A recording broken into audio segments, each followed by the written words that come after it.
এটা ৰেচিপি লৈ আহিছোঁ আপোনালোকে গাহৰি আৰু লাই শাক। মই ইয়াত গাহৰিখিনি বইল কৰি লৈছোঁ, অলপমান নিমখ দিছোঁ। এয়া চাওক লাই শাক লৈছোঁ আৰু এয়া বইল গাহৰিখিনি। আমি ইয়াৰ লগত লৈছোঁ পিঁয়াজ, জলকীয়া। মই আলু 2-ডোখৰমান লৈছোঁ, যিহেতু মই আলু খাই অলপ ভাল পাওঁ। নহৰু কেইফুটামানো লৈছোঁ, শুকান জলকীয়া লৈছোঁ 2টা। এতিয়া কেৰাহীত অকণমান তেল দিম আমি, বহুত বেছি নিদিওঁ যিহেতু গাহৰিৰ পৰা তেল ওলাবই। আলুকেইডোখৰ আগতে ফ্ৰাই কৰি লৈছোঁ, যিহেতু পৰ্কখিনি বইল কৰাই আছে। এতিয়া নহৰু আৰু আদা 2ফুটামান থেতালি ল'ম। এয়া থেতালি লৈছোঁ। আলুখিনি প্ৰায় হৈছেই। আলুখিনি এতিয়া নমাই দিম আমি। এতিয়া এইখিনি তেলতে আমি তেজপাত 2খিলা দিম আৰু নহৰু কেইফুটামান দি দিম, বাকলি নুগুচোৱাকৈ।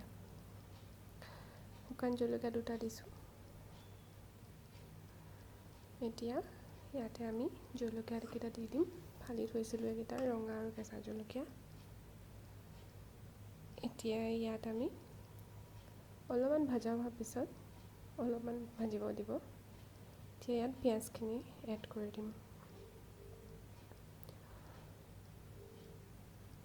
পিঁয়াজখিনি ৰঙা হোৱালৈকে আমি ভাজিম, যেতিয়ালৈকে ব্ৰাউন কালাৰ হৈ নাযায়। ভালকৈ সিজিবলৈ দিম।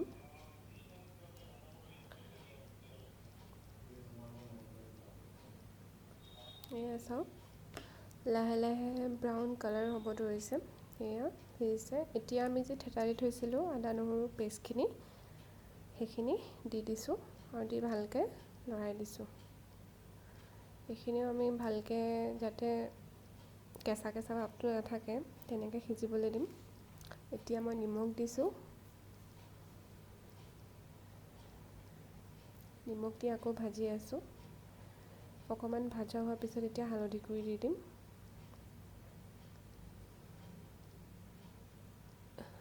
হালধি গুড়ি দি এতিয়া আকৌ অলপ ভাজিম।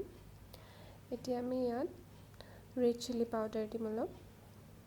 মই ইয়াত মছলা বহুত বেছি নিদিওঁ, অলপমান কালাৰছোঁ। এতিয়া অকণমান জিৰা দিম, বেছি নিদিওঁ, অলপমানেই দিম মই। আৰু অকণমান মিট মছলা পাউডাৰ দি দিছোঁ। এইখিনি অলপ ৰঙাকৈ ভজা হোৱাৰ পিছত বইল কৰি থোৱা গাহৰিখিনি এড কৰি দিছোঁ আৰু এইখিনি অলপমান সময় মই ভাজিম।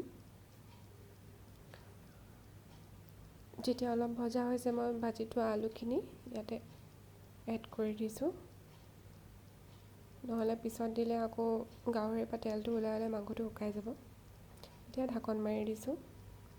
এয়া চাওক অকণমান দেৰি 6-7 মিনিটমান তেনেকৈ ঢাকি থৈছিলোঁ। এতিয়া লৰাই দিছোঁ এইখিনি এনেকৈ লৰাই দিব ভালকৈ। অকণমান তেলটো গাহৰি ওলোৱা যেন দেখিলে ভালকৈ লৰাই থাকিব। দেখিছে অলপ অলপ তেল ওলাব ধৰিছে।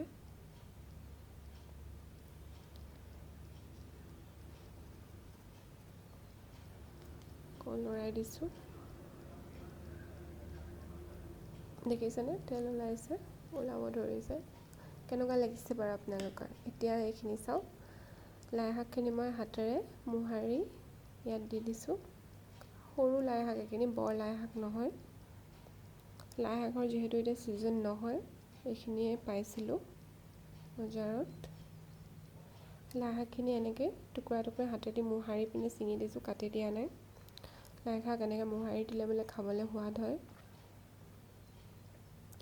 এইখিনি গোটেইকৈ এতিয়া ভালকৈ মিহলাই ভালকৈ এনেকৈ মিক্স কৰি দিছোঁ। লাই শাক আৰু কালাৰটো দেখিছেনে ইমান ধুনীয়া লাগিছে, গ্ৰীণ। আপোনালোকে লাই শাক আৰু গাহৰি খাই কেনেকুৱা পায় জনাবচোন। এয়া চাওক, এয়া ঢাকন মাৰি থৈ দিছিলোঁ। এয়া ধুনীয়া কালাৰ দেখিছেনে? খুব কম মছলা দিছোঁ, মছলা বেছি দিয়া নাই। আপোনালোকে মছলা দিব পাৰে যদিহে মন কৰে, বা তেনেকৈ খায়ো ভাল লাগে, আপোনালোকে খাই চাব পাৰে। তাৰপিছত এনেকৈ লৰাই গোটেইখিনি অকণমান, কিছুমানে অকণমান কেঁচা কেঁচাকৈও লাই শাকটো থৈ দিয়ে। মই কিন্তু পূৰা ভাজ গ'লেহে ভাল পাওঁ। এয়া চাওক তেল ওলাইছে, ইমান ধুনীয়া লাগিছে, বনাই থাকোঁতে খাবলৈ মন গ'ল। চাওক কেনেকুৱা লাগিছে বাৰু আপোনালোকৰ।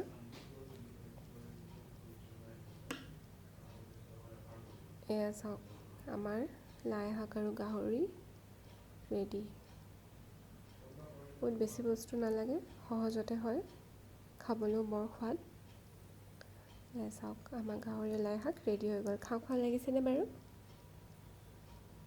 যদি আপোনালোকে ভিডিঅ'টো চাই ভাল পালে তেতিয়াহ'লে লাইক, শ্বেয়াৰ এণ্ড ছাবস্ক্ৰাইব কৰি দিব। আৰু এইটো মোৰ নতুন চেনেল হয়, so' keep supporting me. Thank U.